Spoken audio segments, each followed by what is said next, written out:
live. Hello, brothers and sisters. Happy Sunday. Give me just a sec, getting set up. Oh, man, it didn't do what I wanted it to do. Hold on, let me crop. Oh, no, crop that. There we go. Good morning, everybody. As you can see, I've got a slightly new setup here.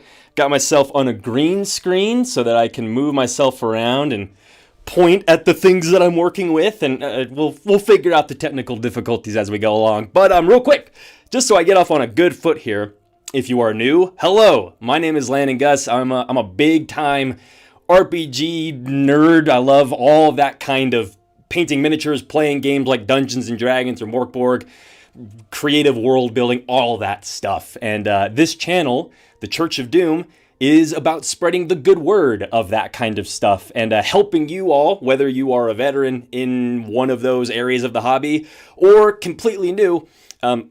It's not so much a channel about tutorials, which is ironic because I'm about to give a tutorial. I say that because I'm not trying to build a channel of like, I am the professional and watch me and look what I do. Honestly, this is more as an example. I'm just trying to show you that if you follow the Church of Doom and you follow my teachings and you just kind of give it your best shot, you can have a lot of fun in this hobby. So yeah, that's kind of my quick little spiel at the beginning to introduce myself. If you haven't already, please remember to pay your tithing by liking this video and subscribing and commenting and all that good stuff. I wanted to very quickly say good morning to those of you who are here with me live in chat. I want to say good morning to Kevin Grimlore Gaming, who also has a YouTube channel you should definitely go check out. It's very cool. Also, if you notice me looking over to the right, it's because I've got another monitor that's kind of got the technical side of streaming that I'll be looking at a lot to make sure that this new setup doesn't get too wonky. But 55 on Tuesday, good morning, one of our members. Happy to see you. Mother Doom, my amazing fiance and soon-to-be wife on September 7th. We're getting married so soon. But Baby Shark Bro, Zyrak, good morning, everybody. Drekflow, it's a new name, I think, but thanks for hanging out with me, everybody. We are going to be doing a tutorial on how I make my dungeon maps. So you saw obviously in the thumbnail image, right? This is the map that I made, and in this tutorial I'm going to show you exactly like how I made this one. So I'm going to basically recreate it so you can see all the little intricate steps and things like that, and be able to make not only this one, which I'll have a link down below when this is done to go download that map if you want it exactly as it is, or you can make your own in like a similar style with the Church of Doom, bright greens and pinks and yellows and all that kind of cool stuff. So we're going to be working on this map following this outline today. So there's really only 6 umbrella steps. Each one of those I'm going to break down like every little thing that I do so that you never run into any roadblocks. But the main steps really are, we're going to prep a generator. There's a cool dungeon generator that you have probably seen or already used at some point. I'm just going to refamiliarize you with it. Then you generate the map. You choose your inspiring word. We're going to collect our POI, or our point of interest assets. We're going to edit those assets. And then once all of that is done, we're going to design the dungeon. And I'll be honest with you guys, this map here, that took me, it was my first one, so that took a little bit longer. I would add to the time. But honestly, I made that in probably 15 minutes. Which now that I'm looking at it, maybe it doesn't look that impressive for 15 minutes. But I would say for the average RPG group or table, that would look pretty cool. So these are the steps we're going to work through. Real quick, let me check and make sure there aren't any questions in the chat. After each step, I will pause in our live stream to address questions that might be in the chat and things like that, just so that you're not having to wait till the very end and then I'm getting bombarded with questions that might be from like step 1. So just hang out till the end of each of our 6 sections to ask your questions. And hopefully by the end of this, you'll be able to build some awesome maps. Anything in chat? Hey, Fabio, what's going on, man? Torton Woodworking, Diomede, good to see y'all, everybody. Green skin setup, Accursed Orcs, Diomede. Yeah, with the green screen. Hilarious. Cool. Last little message I see here is from Hurricane Lane. Congrats to you and your fiance, man. Me and mine tie the knot September 1st. Hey, sweet. We'll have weddings in the same month. That's cool. We'll have to remind each other of our anniversaries. But all right, let's get into this, right? Brothers and sisters, let us pray with our sermon. Let's make a map. Step number 1, if you want to make a Church of Doom style map, is you're going to prep your generator by going to this website, whatabao.itch. .io, or .itch.io. I don't know how to say that. People link it all the time, but you're going to go to this website, which let me get over to that. Boop. And I'll switch over so you can see. Whoa, why am I not seeing? Oh, hold on. Why is my remote not showing me? Oh, what the? Ah! All of a sudden my remote control thing on my iPad that's supposed to let me swap between my screens is gone. Why did you do that? Why did you do that? Hold on, everybody. One sec. Technical difficulty, of course, right at the beginning. Let me try. Maybe if I just close the whole app and refresh it. Sorry, one sec. Close Streamlabs controller. Reopen the controller. Oh, we might be in business. Then I need that open so I can see chat still. Close that a little bit. Yes, there we go. Okay, we're in business. Back to it. So, the step was you go to this website and then you're going to click Run Generator, and that will take you to this. Now, this already has a bunch of the cool colors and things like that. I'm going to walk you through how to get it to look like that, but you just want to get to this website. Let's go back to our next step. So we have gone to the one-page dungeon generator. We have opened it. We're running it, and now we are going to right-click and work on View, because if you right-click, you're going to get a bunch of these different menus and settings for whatever map it has randomly generated for you right when you run the generator. A lot of these I've never even touched or looked into. I'm only going to tell you about the things that I have messed with. The first one, I guess actually would be tags, but we're going to talk about that at the end, because tags, I'll just open it so you can kind of see it. This is where you can kind of start to have a little sway over what the dungeon actually looks like, but that's not what we want to do right now. We want to go to View. And I think you should turn on, oh, whoops, I'm not showing you this, but you're going to go to View, and I want everything off, because when you click off Rotate to Fit, when you click Zoom to Fit, and when you click off Secret Rooms, what that's going to do is save you a lot of time in the future when you export this, because otherwise it's going to export it like at a weird angle, or like if I actually press Enter, you'll probably, or no, you won't now because it's going to be aligned, but doing that is going to just save you some headaches. It's going to make all of your maps align with your page, instead of sometimes they'll like be at a wonky, weird angle that then you're going to have to adjust it in your image editor to make it look right. And you don't want to do that. So let's go back to Canva. Oh, why is oh my gosh. Like I said, guys, we're figuring out technical difficulties. Why is my green screen, when I switch over to Google, why does it look all weird? Let me delete that one. Hold on. Remove. Oh, I need to get my glasses updated. I can barely see that screen over there. Paste. That's better. That's what it's supposed to look like. Okay. Sorry. This is a very chaotic tutorial already, right? But so we went to the website. We edited our views to make it all line up. Now we're going to go to Notes, and we're going to edit that next. We're going to turn everything in Notes off as well. So let's go back over to it. Down to Notes, and I already have everything turned off, but things like legend, if you're going to use this website as it was maybe intended, how they just wanted to give you a dungeon with a bunch of notes just completely randomly generated, you can leave all that on, but otherwise you're going to get a bunch of like text and things on there that I don't like having on there. So let's turn that all off. Go back to Canva for our next step. We are now going to work on layers, and we're going to change the grid to broken, which it probably already is set to that way. Yet it already is, but let me see if I can zoom in a little bit here for you. Yeah, so right click, go down to layers, grid, and so there's got all these different options. So this is dotted. Let's see, layers, grid. Oh geez, hold on. Layers, grid. Solid. That's like your classic graph paper look. I like the look of broken though. Makes it look like old ruined stone and just feels more like a dungeon. So that's an easy little step you're going to want to do to get the doomed look. Back to Canva, next step. Now we're going to go back into layers, and things like title and story, props and corners, we're also going to turn those off, which some of that will have been taken care of when you do the right click notes and you turn these off, but you can still get some other obnoxious things that get shown on here. So title and story I have turned off. Water, that one's up to you. You can have it turned off, you can have it turned off, you can even adjust the water level down here. So I think this might be a future step, but I'll just show you now. So I have water turned on. If I click water level, I can flood the whole dungeon, or I can have no water. So I'll just put it back at like a random one. But for now, Layers, we'll keep it on. I turn props off because otherwise you're going to get like like a coffin or a treasure chest or random crates and things that are cool. Like I'm glad that this generator can do that for people, but that is not what we want for our specific purposes here. So let's turn off props. And then corner, I'll just show you what these each do so you at least know, because you might want it. But corners can add these little, it's very, very subtle, so you might have even missed it. Well, look right in the corner of each of the white rooms.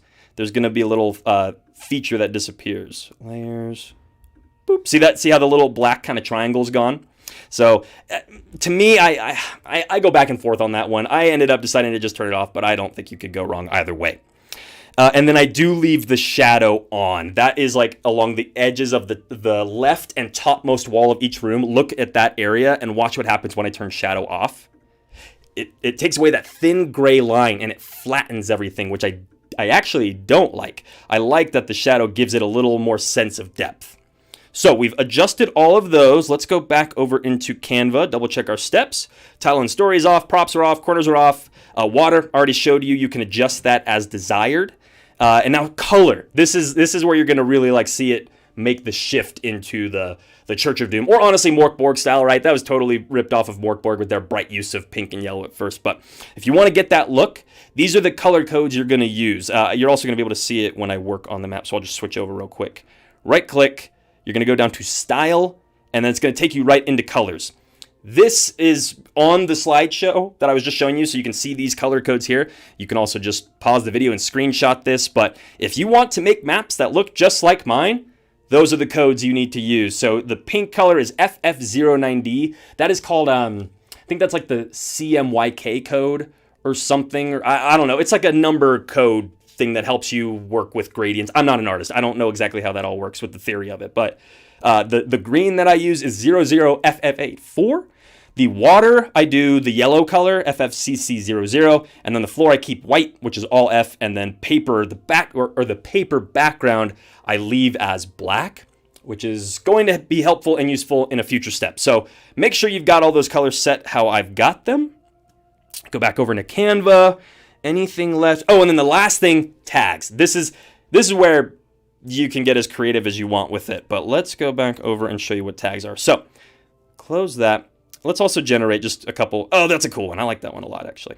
So if I right-click and click on tags, we're going to get this window again. And you're going to see things like backdoor, chaotic, colonnades, compact, cramped. You know, all of those are just going to be little keywords that will influence what the dungeon looks like. The ones that I have found give me my preferred look and style of map, which is typically like pretty compact, not too many rooms, and it's in a nice like square or rectangular shape just for formatting peace of mind and easiness. These are the ones that I use. So going back into Canva, I like to have multi-level, which means that you're going to have a bunch of stairways appearing on the map. I like to have that on. I have no secrets turned on because, well, I'll just tell you these and then I'll explain them a little bit more on the map. So multi-level, let me explain why I do that one.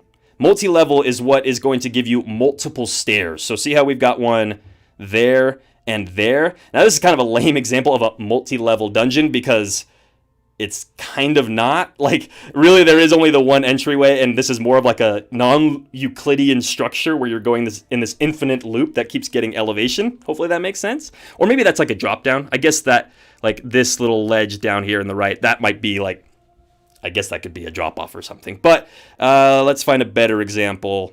Here we go. This is a good one. See how we've got a stairway down here. I can point. I forgot I have a green screen. So we've got that one there. We've got this one right there. Oh, I'm seeing now that my green screen, god damn it, it's not clipping everything the way I want it to. Hold on. There we go. Now it's clipping everything. So we've got that one. And then we have that one up there. So we've got 3 different stairways that this section of dungeon could then connect to the outside world or another section of dungeon. That makes it very modular. You can connect these different sections however you want. So I think that one is very important to have on. Another one that I have on, let's go back over to Canva. The next one is no secrets. That one might seem weird. Like, what? No secret rooms in a dungeon? Why would you do that? It is because I like to have full say, improv in the moment say, over where the secrets in my dungeon are. I don't like here, I'll just show you. Let's turn secret. Oh, secret might already be on. So secret was already on, so that's why it's up in here. But now that it's on, I'm going to click generate, and it'll give us, well, that's a ginormous dungeon here. Let's turn on small, generate.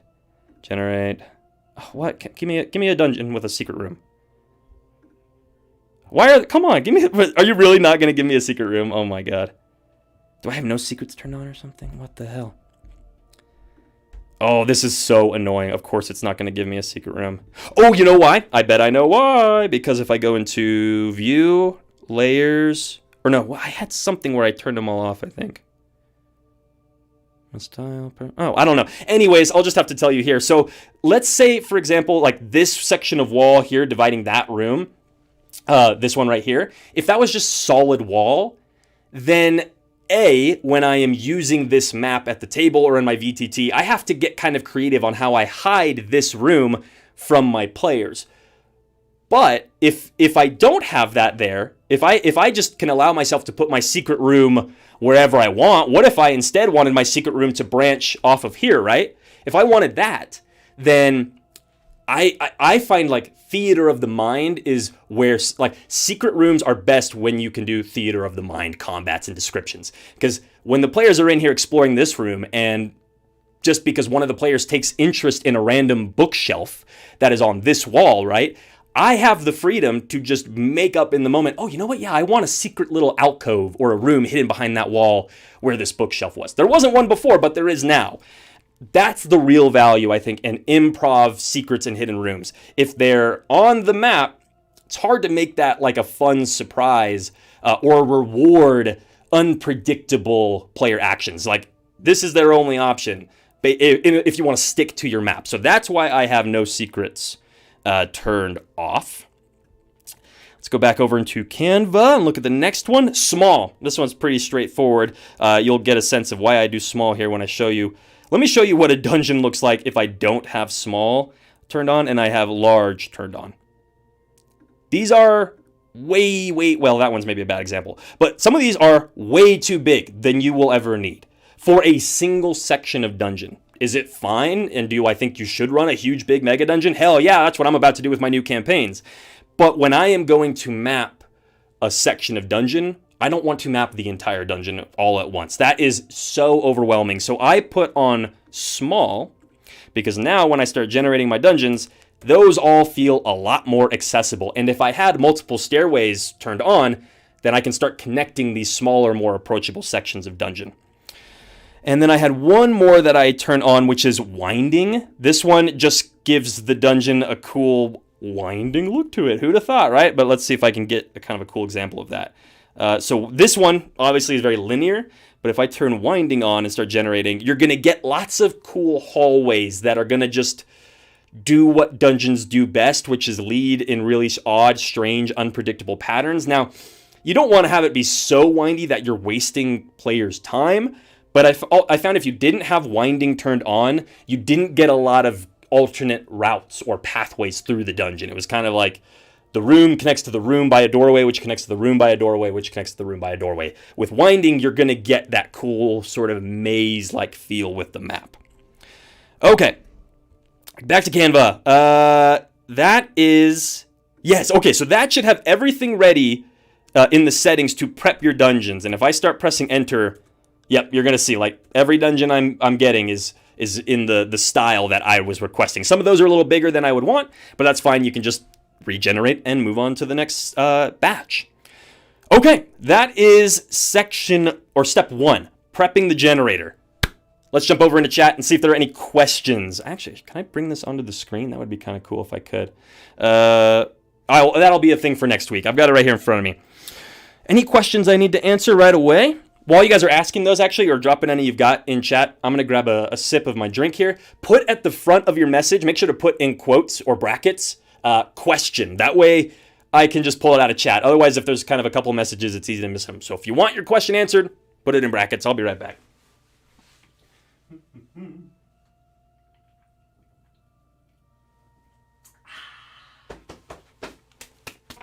All right. Let's see. What's up, TPK Terrain? Shut up right in time. Hello, technical difficulties. Yeah. So my bad. Let's see.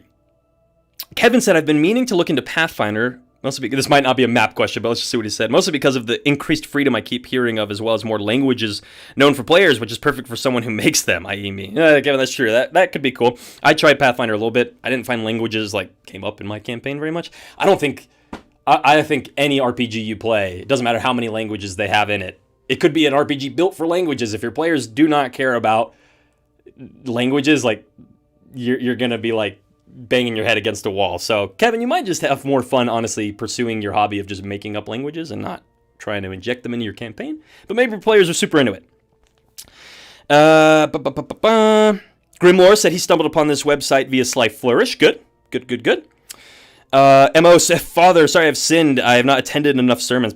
I haven't done enough sermons. That's the thing. I've been gone for a while. We're just getting back into the swing of things. All right, I'm not seeing any questions, so we're going to move on to the next section here. Step 2.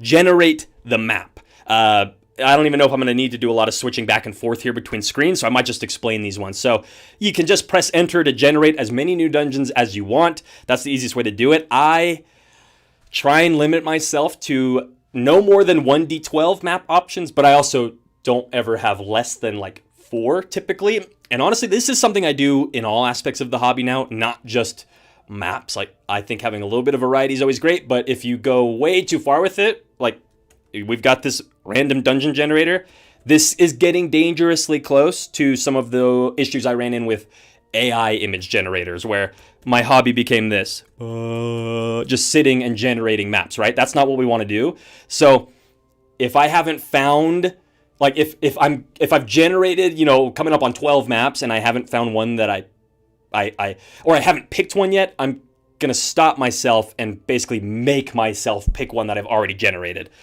Otherwise, I could do that all day, right? So when you find one that you want, though, you are going to just right-click and then save as PNG. If you didn't do what I had said earlier, where you, in the view mode, where you can rotate to fit, or you turn off this stuff, then your map is going to export at an angle, possibly. So you want it like this so that when you export it, your PNG is just a nice square image. So you will do that. Oh, there is a cool feature I discovered today that I had no idea about that I wanted to show off. It's called permalink. If you click this button, you can copy a link that you can share with, I think, anybody, and they can follow that. Here, if we just go up here, paste. Boom. Now, so I'm in an incognito window, but it took me to that same dungeon. Oh, if we switch back, it should be the same. Oh, let's get that out of the way. Is this the same? Wait. No, what the hell? I wonder if it's because I'm in an incognito window. All right, well, apparently I don't know, maybe that feature doesn't work, or maybe I'm just doing it wrong. But I was doing it earlier, and it was working for me, and it would take me to this dungeon, but I don't know why it's not working right now, honestly. That's completely throwing me, but try it on your own and see if that works. I thought that was a cool feature I'd share with y'all. Anything else? Oh yeah, with the map size, I kind of already touched on this with the tags, that I used the small tag, but if a map has more than 1d12 or fewer than 1d4 chambers, then it's not going to be a very interesting or easy to use map. Any more than 12 rooms in a single, like I said, single section of dungeon, right? This does not have to be the whole dungeon. The whole dungeon doesn't have to be this small, but this is just the one little section we're working on. I don't want to worry about more than 12 rooms. So that's kind of another little rule I follow. And then, yeah, I mean, I've been reinforcing this during the whole sermon so far, but keep in mind, you are mapping segments. You are modularizing your dungeons. No longer are you trying to do a huge, big, giant page full of the map that you're moving tiny little room by room by room by room, making these notes, right? Breaking it into steps, breaking it into these little chunks, these little parts. Okay, I doubt there's going to be any questions there. Actually, I do see two real quick. Mo had a question. What program are we using? Thank you for asking that question. I think I note it later because there's a paid feature that ends up getting used. But all of this is being done in Canva, which is basically like a PowerPoint or not Photoshop extra light. I bet graphic designers out there would be really angry with me comparing it to Photoshop, but it can kind of do a lot of the things that you would want out of Photoshop with image editing and graphic design and stuff, but it's way cheaper and not as buggy and annoying. So yeah, it's Canva. I'll tell you a little bit more about that in a minute. And then I saw one other question. Colin Lee said, or asked, how do you go about making a map look more like NPCs live in it versus players living in it? How do you go about making a map look like NPCs live in it rather than players? You'll have to give me an example of what you mean, because right now we're talking about dungeon maps, and it sounds like you might be talking more about like town maps or city maps. I don't know, unless you want your dungeon maps to look like your NPCs live in them. But my quick answer to that, Colin, would be I would not worry about making my maps look lived in. I would worry about describing encounters and describing the room in such a way that the players feel like the NPCs live in it. Don't waste too much time making your map look like such a perfect representation of the real game world that you neglect to actually immerse your players and make it feel real with your words and all the other areas of the game that are just as important. Okay, cool. I'm not seeing any other questions roll in, so let's move on to step 3. We're already basically halfway through making this dungeon. Choose your inspiring word. Your inspiring word is how I kind of interpreted it, and I want to credit Runehammer here. This is from a podcast episode, one of the first podcast episodes, I think, of the RPG Mainframe podcast that he runs, where he talks about how he designs dungeons, and one of the steps that he does that I just completely ripped and I'm using for my own stuff is this inspiring word, or an actionable aesthetic. He says you want one word that you can look to or turn to at any point while prepping or even during the session and while your players are exploring this dungeon, and that word will help you come up with a random encounter, an NPC, a monster, a trap, a treasure that feels like it fits in the dungeon. That's why I say it's an aesthetic. It's also very unifying. So you could also think of it as a unifying, actionable aesthetic. So you want to brainstorm a list of about 1d4 to 1d12 of those, just like I do with lots of other things. And here's some that I kind of had been working on the other night that eventually led to the dungeon that I made that's in the thumbnail. I had annihilate, blind, conceal, murder, steal, or terrorize. I'm going to pause here, and I'm going to kind of go through those, hopefully pretty quickly, to show you what do I mean and what do I think Runehammer meant by like actionable aesthetic, an inspiring word. Don't just tell me what that is, show me, right? So I'm going to show you. When I look at the word annihilate, if I just had to start making up a dungeon in my head about that word, what does annihilate mean? Does that mean this dungeon was built to annihilate the things in it? Or did it mean it was built to annihilate something outside of the dungeon? That's really weird. Is it a Tomb of Annihilation sort of deal where there's a ancient lich relic in this dungeon that's consuming souls? Or is it more Star Wars-esque? You've got the Death Star type weapon thing. Or what was that in the newer ones where it was like the giant planet that had they were like harnessing power from the sun? Whatever. Is it something like that? Where this dungeon, the word annihilate has translated to mean, there's some ancient weapon that's being built down in it that's going to kill a god. It's going to annihilate the gods or the heavens. That's how you could run with that word. I ended up going with blind. Does blind mean this dungeon is meant to blind those who come into it? Does it mean maybe I put the word conceal next, but those two also kind of mean the same or very different things. Does the word blind, do you interpret that to mean this dungeon blinds people from the truth? Or is it a lot more literal, and it literally is just blinding people? There's a lot of acid-spitting traps or magical traps that suck your eyes out of your sockets. Whatever way, I'm running with this in so many different ways, and that just shows the value of the inspiring word.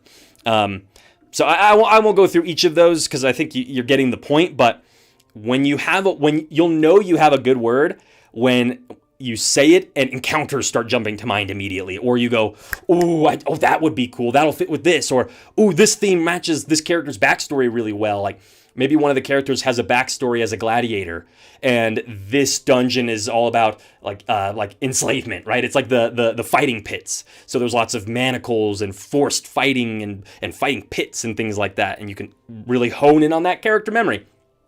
It's a valuable step. Do it, use it in all of your dungeon designs. And you can either roll or choose your favorite one at the end. Any questions with that? Any questions on an inspiring word? Hopefully I've talked about this and used this in previous streams enough that everybody kind of gets what that is. And obviously Runehammer explained it in a past podcast episode, but what else do we got here?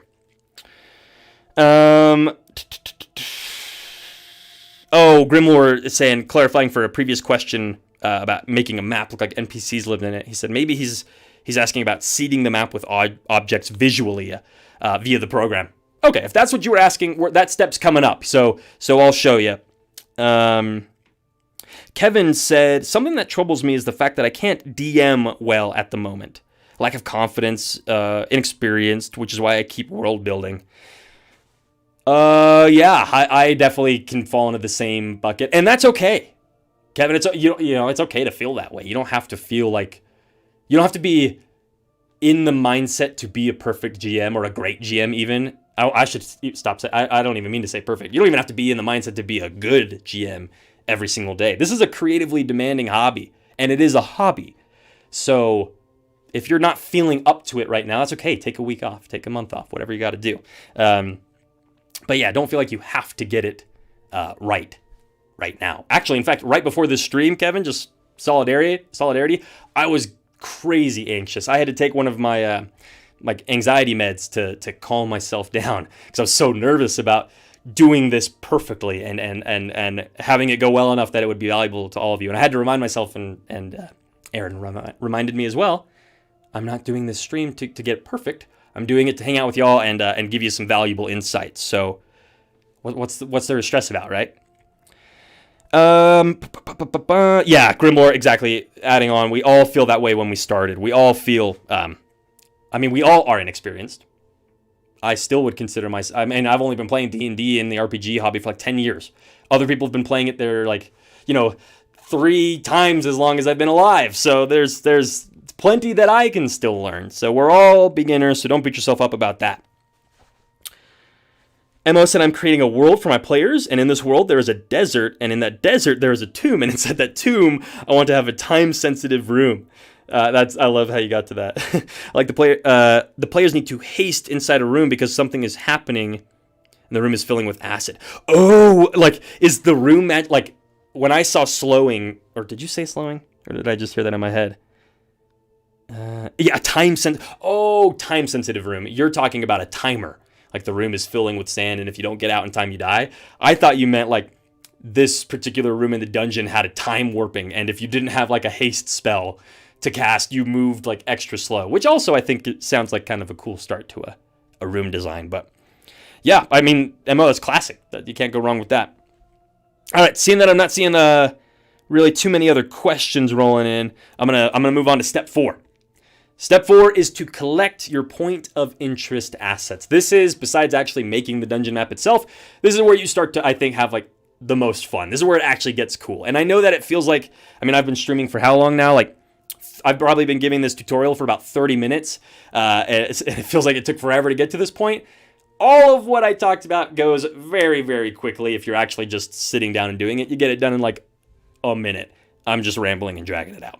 But collecting your point of interest assets. Let's get going on this. So a POI it's an essential terrain feature in your room. So this is important for I think who was it? Was Colin who asked about? Yeah, Colin. You asked about placing things in a map to make it look lived in. When I am placing terrain on my maps, like I said, I don't approach it from a viewpoint or standpoint of how do I make this look as realistic as possible, because if that was the goal, I could work on this map for my entire life. I'm obviously being a little. I'm pushing that example a bit. I'm exaggerating, but you get the point. If you're seeking realism, then the other parts of this hobby are going to suffer for you. So if you love making super realistic maps, maybe that great for you. Keep doing it if you like it. But I don't know, maybe. Do you just want to be a map illustrator? Something to think about there. But this is my kind of middle ground. This is how I get good looking maps, but I also save time. I just worry on what is essential. And essential is a subjective word, I suppose. But how I would see it is, if the piece of terrain can harm the players, or have an impact on the environment, like a giant statue in the middle of a room dedicated to a god, foreshadowing here, that can block line of sight. And you can climb that, and it might be part of a trap or a puzzle design. So I would want that. I would want an asset for this big statue. But I don't necessarily need assets for all of the candles that have been placed around the base of this statue. I don't need an asset for the stone slab that this altar is even placed up atop. I don't need an asset for the stairs that lead up to the base of the asset. I just need the statue. I just need that one asset. Do all of those other ones that I described add to the immersive look of the map? Absolutely. But I found not only does it take a lot of time to do it that way, it also can start to look very cluttery if you are doing it in the style that I'm showing you here, where it's bright colors and it's kind of collage style and very minimalist in its look. It's more, what's a good word? It's meant to be used. It's like, I can't think of the word for that, but practical, maybe a very practical map. So that's my gauge. Can the players interact with this in a very meaningful way, or does it just have to be in the room because it's so crucial or important to what this room's feature or purpose is? So those are the types of assets I collect. And then asset is also going to be something you're digitally collaging.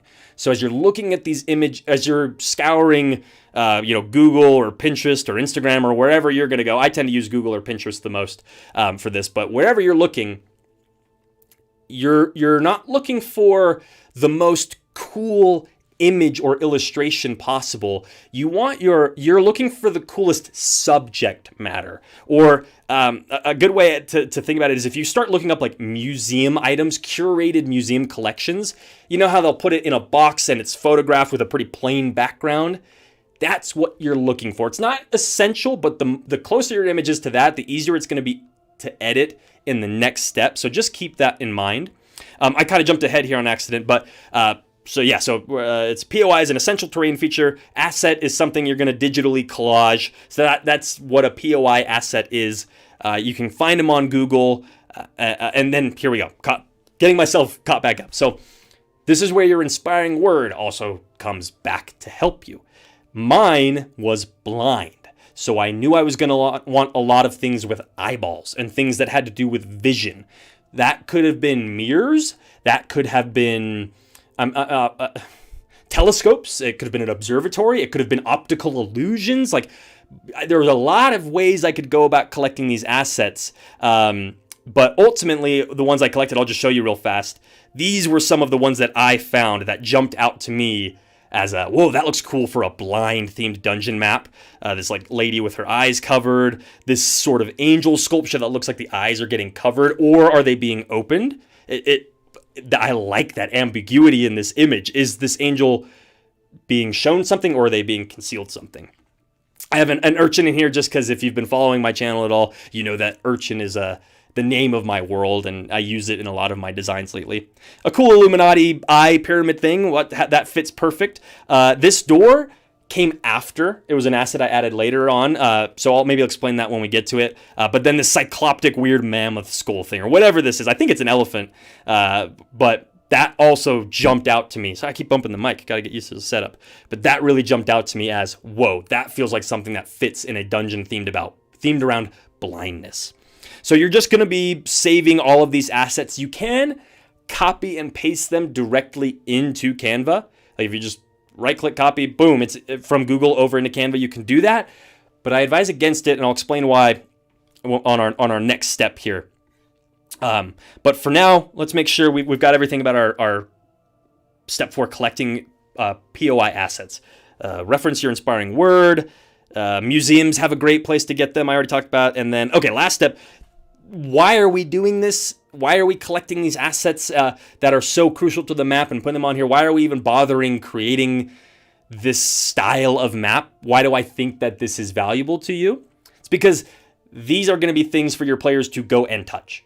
What do you do on your turn? I go touch that thing. I go pull the lever. I go climb the statue. I go look at whatever that weird shrine thing is. All when you have these things on the map that are like landmarks, you are essentially giving your players little video game icons, the little exclamation point over a POI on your video game map. I know that is maybe not the most immersive, or like that feels like people I think are gonna say you're taking away player agency. You're railroading, you're signaling, you're putting where you want the players to go. But you know what I'm going to say to that? The players want that. That's what I found in my experience. Players want to have their hand held a little bit. They want to know that they are making progress. They want to know that this game has meaning. And sometimes the easiest way to do that is to give them a little wink or a nod or a nudge of like, you're going the right way. And that feels good as a player to know you're making progress. So if your gut reaction to that is like, oh, I don't want to railroad my players through the dungeon by only showing the most important things. I get that, but I don't know. I think if you don't do that to some extent, you're going to spend most of your sessions trying to wrangle your players back in and get them progressing. And it's going to be even more frustrating and worse the other way, in my opinion. But that's it for collecting all of your POI assets. This is going to go straight into the next step of editing them. So probably not too many questions, I'm going to guess. But let's see real fast. Okay, I'm not seeing anything super directly related to this. So let's keep going. Editing your POI assets. We've collected them all. We've saved them. Now we need to get them to look like this. We want them to look pink and have an outline and not have a background, right? Because these are useless to us. So how do we do this? It's very easy, actually. Canva makes it super easy. Basically, all of it, you're going to click on your asset, you're going to click on Edit Image, and then we're going to work on the background, the outline, and the highlights. I'm just going to try and stop switching back and forth so much and just show you right here in Canva. So let's do this one for just as our example here. So I've clicked on the asset. I'm going to go up to the top left and click Edit Image. And then I'm going to click Background Remover. Boom. It sometimes it does it super fast and really accurately. Sometimes it doesn't. Sometimes, let's see if we can get an example on this one. If I click Background Remover here. Yep, okay, great example. See what that did? Hardly anything. When I click Background Remover, it thought, oh, just that little thing down at the bottom is all you wanted to remove. Here, let's get rid of that. And it's like, well, no, what I want is this. I just want that there. So there is this tool, the Magic Grab tool, that probably does what I'm about to show you a lot easier, but I'm just more familiar with the Background Remover tool, so I'm going to show you this. So once you click it the first time, it auto removes. You can click it again because you're going to suddenly see these little lines with those dots, right? Click that. And now we can start manually erasing more of the background. So I'll kind of just go in quick and hit like the major areas with a big brush and get as close as I can without risking like totally messing it up. And if you do mess it up, it's fine. You just Command Z and undo and go back. But I won't do this whole thing super accurately, but I just want to show you. You can also start to zoom in and make your brush size smaller. And that's where you can start to, get closer to the edge of whatever it is you're wanting to edit. So this is where I noted, or this is why I said you want isolated objects. This was, let me reset it so you can see what it looked like at the beginning. That is not isolated. That is the furthest thing from isolated. But this item, or this asset, was isolated. You probably just noticed too on the screen that this was being a little weird, like it glitched and was showing something completely jacked up. I do have to warn you, unfortunately, some of these tools are still like new-ish, and so they're still working bugs out and things like that. A good example of where that can start to really cause you problems was another one of the tips I left. I think it's the next step, actually. Or it's the last step where I talk about copy style tool. I guess I'll just jump ahead since I'm already way crazy out of order on this slide. But if I click on an asset that I have edited, and then I go up into this little paintbrush roller icon, copy style, then I can go to another image and click it, and it will, all of the edit image features that I did on the other image will now be reflected on here. So it took the background remove, and actually that's it so far. The only thing I had edited on this image was the background remover. So I've shown you how to do that. Now, if you go straight down from background remover, you'll see shadows. You're going to click that and you're going to go to outline. And then you want to do this after you've done background remover. Otherwise, it's going to outline the whole square image. But if you remove the background and then outline, it'll just outline the cool little isolated asset you've got. So I like it to be the color of the color of the asset itself that's going to be. So that's the pink color. So FF009D, enter. And then I also don't want, I like the lines to be a bit thinner. So 10 looks about right. Every asset is different. And as you scale them, that line thickness can get kind of weird. So 10, 12, 8, sometimes it's a 4, the size of the line is 4. And that looks the same thickness as other images that I've done it for. So you kind of have to experiment with line thickness to get what you want. But that's how you do that. And then the last thing is duotone. Click duotone, do a custom. You're going to see highlights and shadows. You're only going to change shadows because, you're only going to change highlights because shadows is already set to black. I guess I do just take it down to 00000 instead of 11111. I don't know why. I just do that. But this one, we're also going to make that pink color. So FF09D for the highlights. And you'll see all of the areas in that image where it transitions from black to white, where it gets lighter. That is going to become that pink color, and then it will get darker and darker and darker into a black in the shadows. So let's see how this does. If I have my edited asset, we've got the background remove, we've got the outline, and we've got the pink color. If I click the copy style and I try and apply it, let's see how it does with this mammoth skull. Oh, it did pretty good, actually. Okay, let's try it on over here. It's working really well. Sometimes it doesn't do so hot. No, always. Oh, here's a good example of where the line thickness gets weird, though. So see how over here, our pink line is it's hardly even noticeable, really. It's very subtle. But then over here, it's like making this urchin look all chunky and chonky and gross.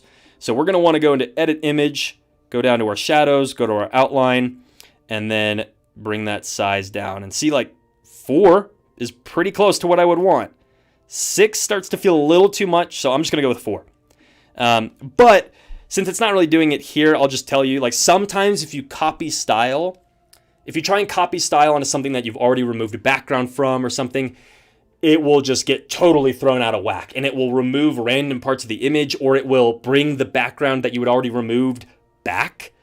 You removed a background, then you tried to copy the color, that pink color, over from a different asset, and then it does change the color, but it brings the removed background back, and it's also pink. It can get really wonky. So sometimes you might just have to delete an asset, re-upload it, and just try again, which is not as hard as it sounds. I'm just making it look more difficult, I bet, in this tutorial. It's supposed to make it look easy.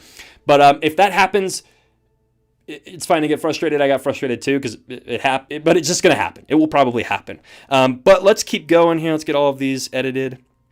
Here's another example of where it did not remove all of the cement around the door, so I went in and manually removed it. And you already saw that it only removed the bottom part there. So once you've got all of your assets edited how you wanted them, you removed the background, you added the outline, you did the highlights, you're ready to export those, save them as PNGs, and now you will bring them back into Canva as unique assets to start uploading onto your dungeon map. Which will bring us to step 5, designing the dungeon. We are almost, that brings us to step 6, designing the dungeon. Very last step here. And this is the fun part and the easy part. Any questions? Let's see. Nathan, I've seen a video of Z Bashu with a random that has a timer on a pedestal, wanting players to not overthink stuff, and I liked that idea. Wait, I have seen a video of who's Z Bashu? That must be an online GM or something. I don't know. But cool. Thanks for answering somebody's question in the chat, Mo. Nathan though asked, "What's the name of the program?" Because it was slightly cut off at the top. My bad. A bunch of that stuff up there is obnoxious, distracting toolbar tools that I thought would be bad in the video, but apparently you couldn't even see it. Yeah, it's called Canva. That's the program. And I'm not seeing any questions, so let's get to our last slide, designing the dungeon.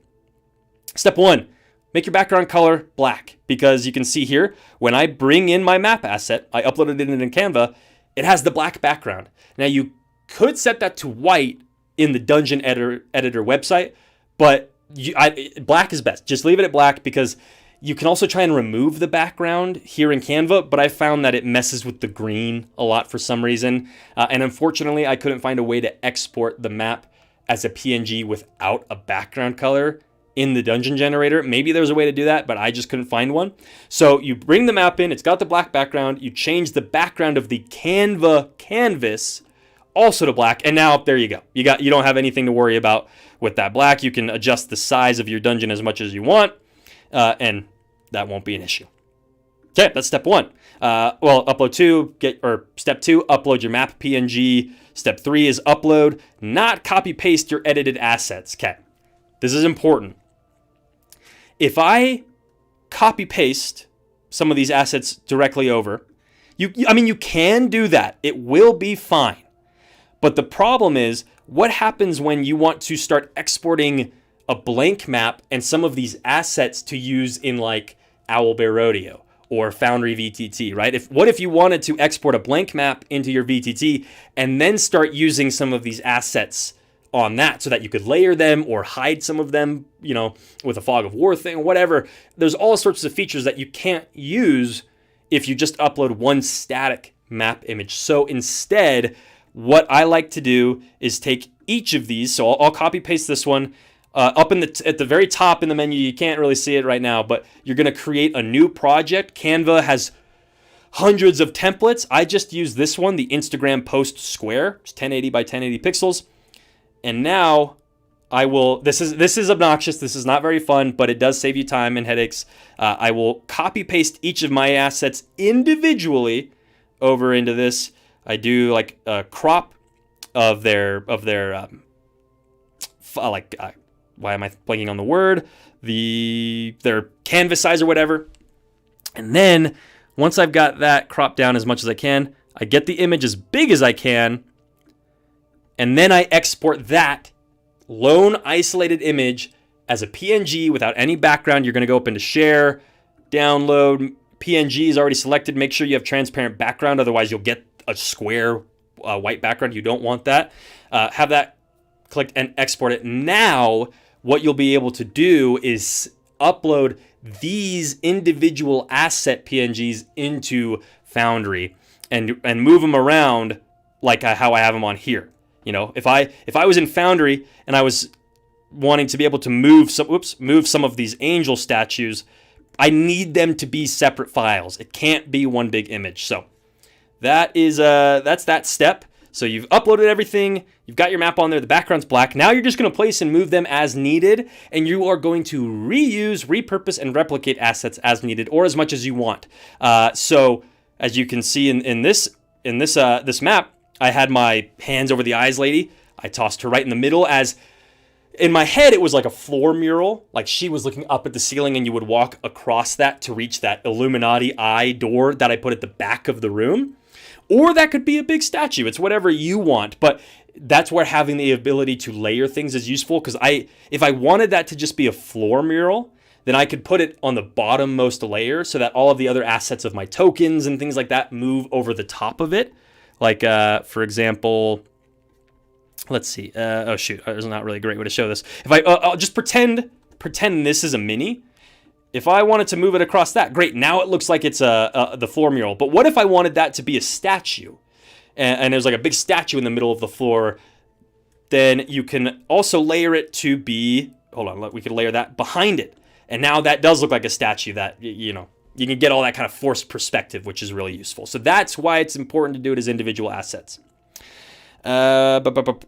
Duplicate your finished map. Okay, we're to our final steps. So once you have taken your assets, you've uploaded them, you've moved them around how you want. In this case, I brought in my doors and then I copy pasted the pyramid and I continued to use the background remover tool to just get the eyeball so that I could then copy paste it onto the doors. That's like how I was reusing and repurposing some of these assets. Once you've got everything where you want it, you're going to want to duplicate it. So you've got your master copy basically. Then down here, you can start to do a numbered version. So you can press T to get the text tool. And then I'll just type, however you want to number yours, you can. But the way that I'll typically do it, and I'm realizing I forgot to add this as a step, my bad, but I will do a pink font. I'll go up to effects and then background and then make that black. Whoa, sorry. Whoa, effects. I don't like any roundness on that, and I don't like it to be spread out as far. So you can have your master version. You'll duplicate it so you can have a version where you start making all of your numbers for the different POIs, right? So I would number like the statue, each of the doors, that eyeball statue would be one. This hallway, like I guess you could number each of those statues as a POI, but I would just have that be one, or like room number 6, and then I could just explain what each of those are. But you've got your numbered version, you've got your non-numbered asset version, and then you also want to duplicate one more time just so you can remove everything. God, it's getting all crazy. Of course, as I'm getting close to the end of my tutorial, my brain is running away from me. But you're going to just want to delete all of these so you can get a blank version. I guess you could do that at the beginning to save yourself some time. But now you'll have everything you need. If you followed this tutorial to the best of your ability, considering I was kind of all over the place at times, but you should have something that looks like this now.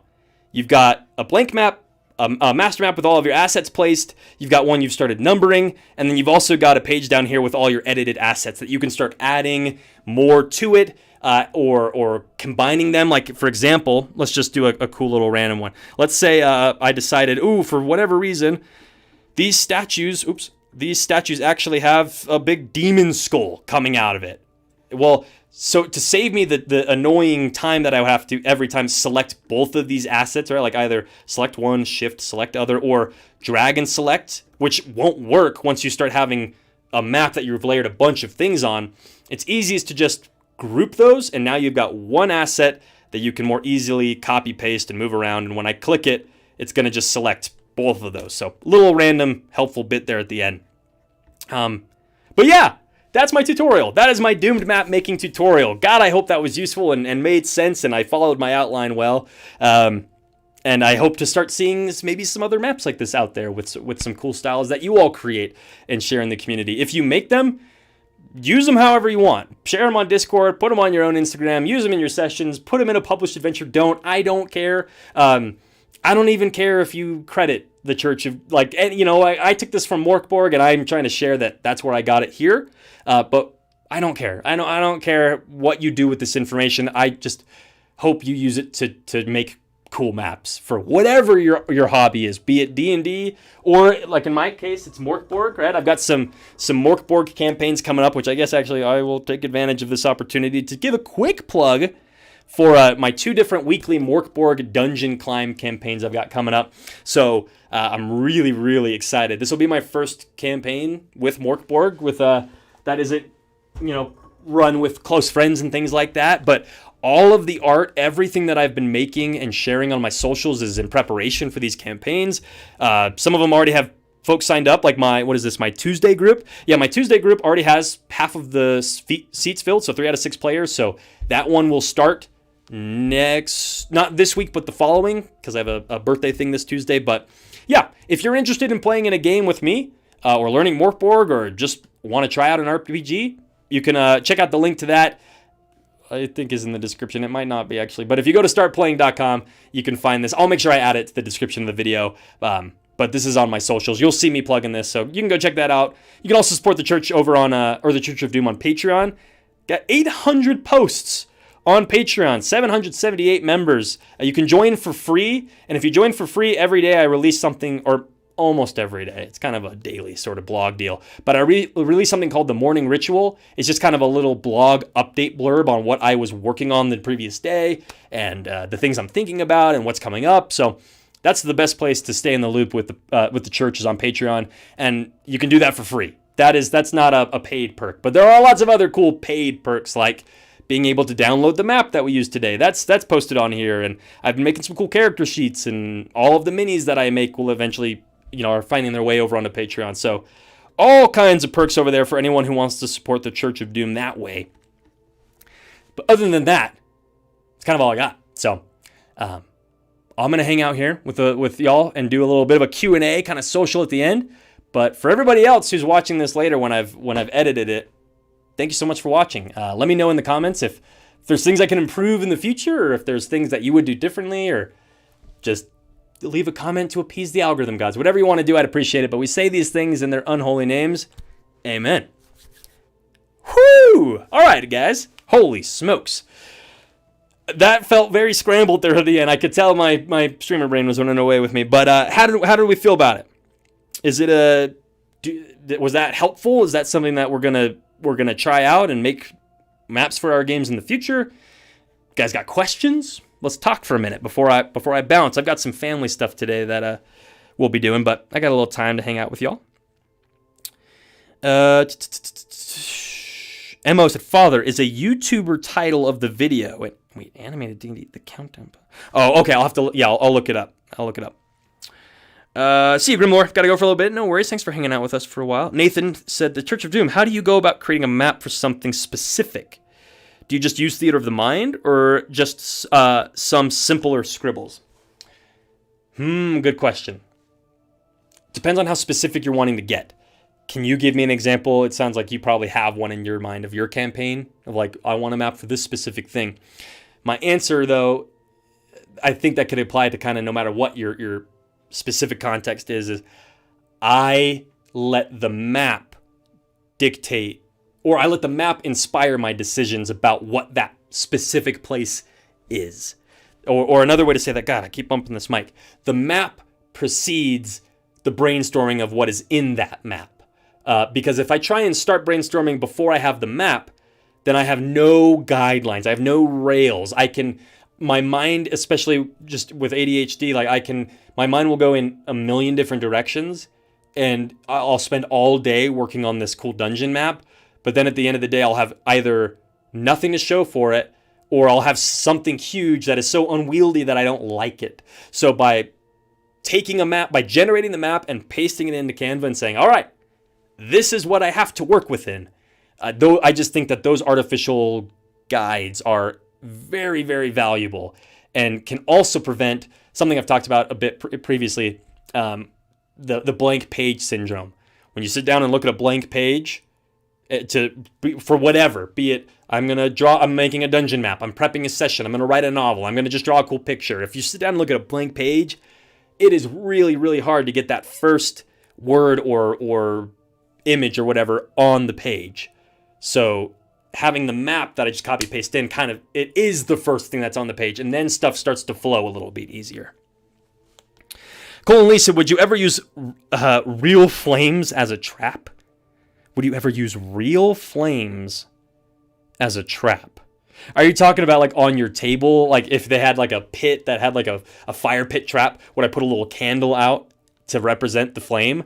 Hell yeah. It would be a little, don't put your flimsy paper minis or whatever right next to it that could go up in flames and then light the rest of your board on fire. But that sounds cool to me. It sounds very immersive. Why the hell not?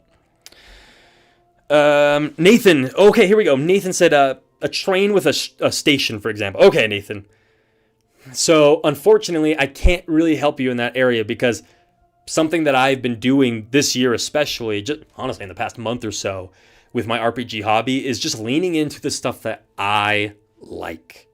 I like designing rooms. I like having specific focused encounters. I've noticed anytime I put my players anywhere where there aren't walls, and I kind of mean that literally, like they're trapped at the bottom of a canyon, they're in a dungeon, they're in a temple, like a specific room within that temple. Like anytime they're outside or they're in a place where they can kind of go in any direction for a very long time without running into any sort of barrier, I just find it hard to prep.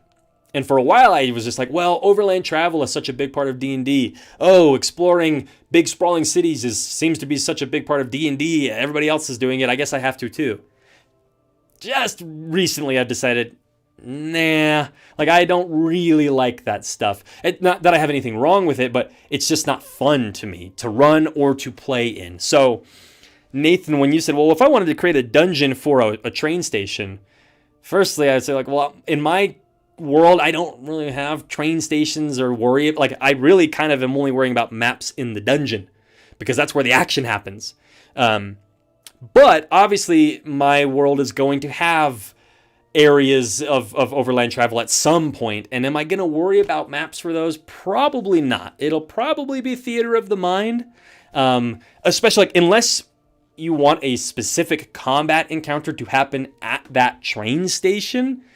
Like, do you need a map for the train station? Is that something you can just describe? And if you're getting frustrated trying to find or create a train station map, you're like, oh my god, this is so annoying. There's nothing looks like the aesthetic I want, or, Father Doom showed me how to make these dungeon maps, but that doesn't help me. I want a train station map.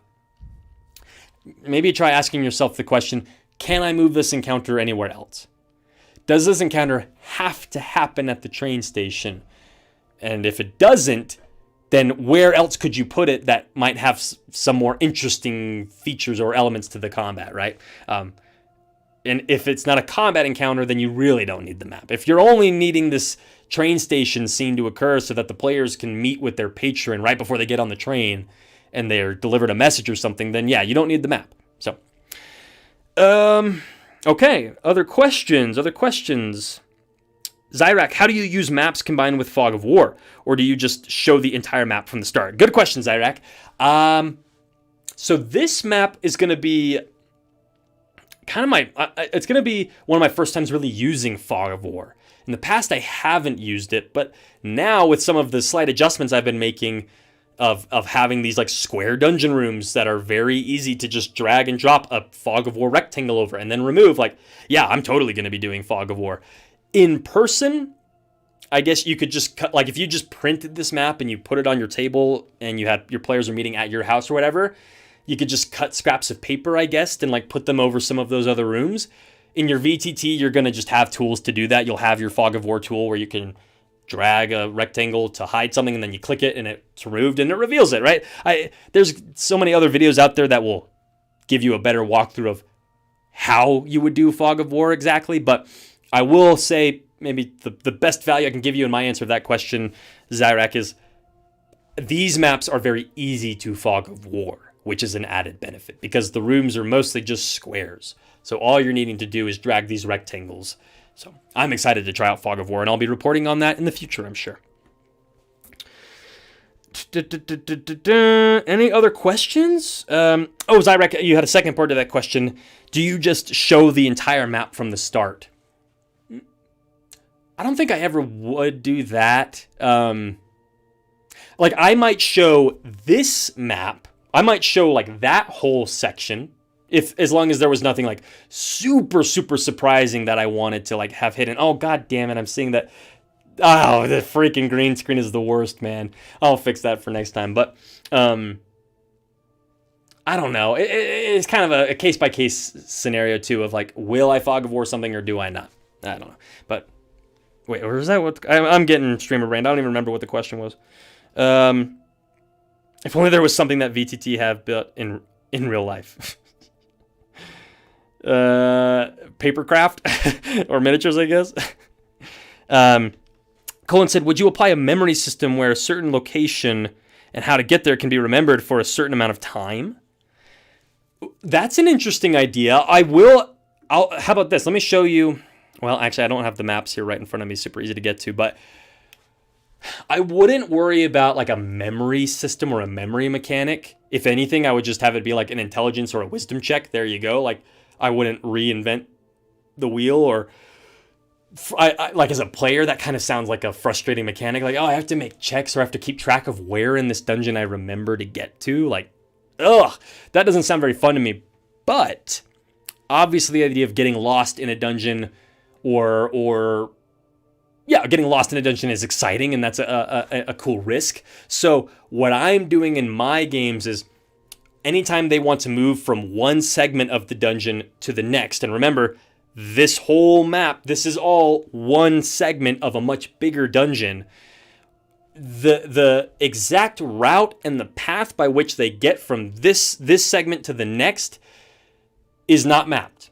That is basically all theater of the mind, because I do not want to map the miles of dungeon, chamber, and tunnel that I want them to move along. But I want, in order to reflect and show that travel has occurred and that there was the possibility of danger, I will usually just have that be a skill check or a skill challenge. Can the party get to 3 successes before they get to 3 failures, using their skills and gear to make checks to navigate this dungeon in a theater of the mind sort of way? And if they fail those checks, then I'll have some sort of random combat encounter that either I'll do theater of the mind or I might throw a little random impromptu map up. Or if they succeed, then great. They get to the next section of the next segment of the dungeon, and there was no random encounter in that travel along the way. So that's kind of how I would handle that for like a memory system. It's not worrying about do you remember exactly how to get there. It's can you get there safely and without having a random encounter. Nathan asked, Church of Doom, thanks for the long answer. Yeah, sorry. I was just curious how you'd approach the situation, like a map for combat or a station. Oh, cool. Yeah, you also could just throw up a picture of a train station. If like I'm assuming Eberron probably is what you're talking about. Just pull up a picture of an Eberron magical train station, and that will be enough to get your players immersed too. Zyrak says you could let them make a memory intelligence check and not tell whether they succeeded or not, then surprise them with the room they enter, which might not be what they expect. Oh, that's a cool way to do it, Zyrak. Because I have for a while, just like if a player fails a skill check, I tend to make that very apparent and obvious as quickly as possible. The idea of a player failing a skill check and they don't know that they failed and they're working under false assumptions, is that realistic and immersive to a game world? Yes, but is that fun and nice of you to do as a game master? No, I think that's kind of rude. But Zyrak, you've got a good middle ground, I think, where because the room is the immediate next place they're going, that they are encouraged to have to ask questions to figure out, did we get where we were supposed to go? Right? Like they're going to maybe need to do a couple investigation checks to make sure, like, are we where we want to be? But as I'm saying that out loud, what I'm also hearing at the same time is, okay, the players took a bunch of time during the session to get to this place. They made their skill checks. We did some role play. Maybe there was an encounter or whatever. Now they're somewhere else. Am I going to incentivize the players to do that basically all over again, make a bunch of more checks to confirm they are where they thought they were going? Or, like, I mean, I could do that, but again, that doesn't sound very fun. The other option, I think, is they failed and you just tell them they failed as you're kind of springing this random encounter on them to emphasize how catastrophic the failure was. To me, that feels right. That makes more sense to me, but hey, everybody's got their own way. Just like Nathan said, he has his method. He just was curious about mine. Let's see. Yeah, Mo. If I were a player, I'd hate to reroll everything. Agreed with you. And I'm not seeing any other questions really rolling in. That was my tutorial. I hope it was cool. I hope it was useful. The green screen it's a work in progress, but I think this will be cool for future sermons. So I'm starving, and we've got our birthday stuff coming up, so I'm going to bounce. But thank you all for watching. And again, we say these things in their unholy names. Amen. See you, everybody.